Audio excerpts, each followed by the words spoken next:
अगं सारिका, इकडे कुठे गेलतीस ग? अहो पोराला शाळेत सोडायला गेलते. कुठल्या शाळेत घातलीस ग? अहो इथं आपल्या सरकारी शाळेतच आहे. अगं बाई, मराठी शाळेत घातलीस तू? मी आमच्या नातीला इंग्लिश मिडियमला घातलं. तुम्ही दोघं एवढं मिळवत असताना कशाला ग मराठी शाळेत घातल्यास? कमवण्याचा आणि पोरांच्या शिक्षणाचा काय संबंध? अगं खाऊन गांडीला हात पुसण्यापेक्षा मुलांच्या शिक्षणावर खर्च करा ग. पोरं आपलं भविष्य असतात ग सारिका.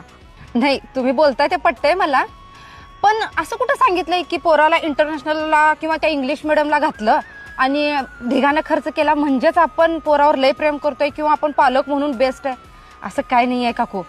मला सांगा, पुढं जाऊन माझं पोरग लय कुठं छान कुठल्या शिखरावर पोहोचल की नाही मला माहित नाही, पण मराठी शाळेत घातल्यामुळं माझं पोरग आता येणाऱ्या ह्या जगात आणि येणाऱ्या काळात टिकून राहणार आणि बरोबर तोंड देऊन पुढे जाणार ह्याचा मला विश्वास आहे.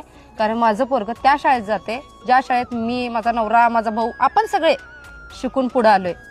मराठी शाळेत शिकलेलं पोरग पुढे आयुष्यात काय करून दाखवते का नाही माहित नाही, पण कुठंही त्याला टाका ते जगून दाखवणार ह्याचा मला विश्वास आहे. आणि काय हो, इंटरनॅशनल स्कूलमध्ये ठीक आहे ते इंग्लिश शिकवतात ना, मग मी माझ्या पोराला मराठी शाळेत घालून इंग्लिशचा एक्स्ट्रा क्लास लावलाय, झालं की विषय संपला इंग्लिश मिडियमचा. ठीक आहे, भाषेचाच विषय उरत असेल तर त्याचा क्लास लावू शकतोय, पण संस्काराचा विषय असेल तर मराठी शाळाच पाहिजे, जे त्याला आत्म तयार अशी करते की ते जगाला तोंड देऊ शकते.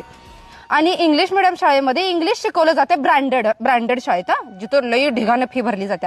आणि जे आता आपले सगळीकडे इंग्लिश मिडियम शाळा चालू झाल्यात, अहो त्या शाळेमध्ये कुठं त्या शिक्षकांसोबत जरी इंग्लिश टू इंग्लिश कम्युनिकेशन करायचं म्हटलं ना, होत नाही.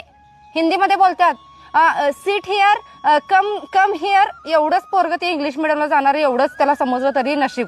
मग कुठलं आलंय ते इंग्लिश मिडियमचं फॅड? हे जे आता फॅड आलंय की नाही, त्या फॅडच्या ओघात सगळी वाहत चालल्यात आणि सगळ्यांना असं वाटतं की त्या शाळेत ढिगानं खर्च करून आपलं पोरग गेलं म्हणजेच आपण लय पोरासाठी करायला लागलोय, असं काही नाही आहे. ह्या आता जे चालू आहे ना त्याच्यामध्ये आपलं स्टेटस टिकून ठेवण्यासाठी आम्ही 60,000 भरतोय, आम्ही 70,000 भरतोय, आम्ही 1,00,000 भरतोय, हे फक्त स्टेटस मेंटेन करण्यासाठी त्या पोराला तेवढ्या शाळेत घालतात.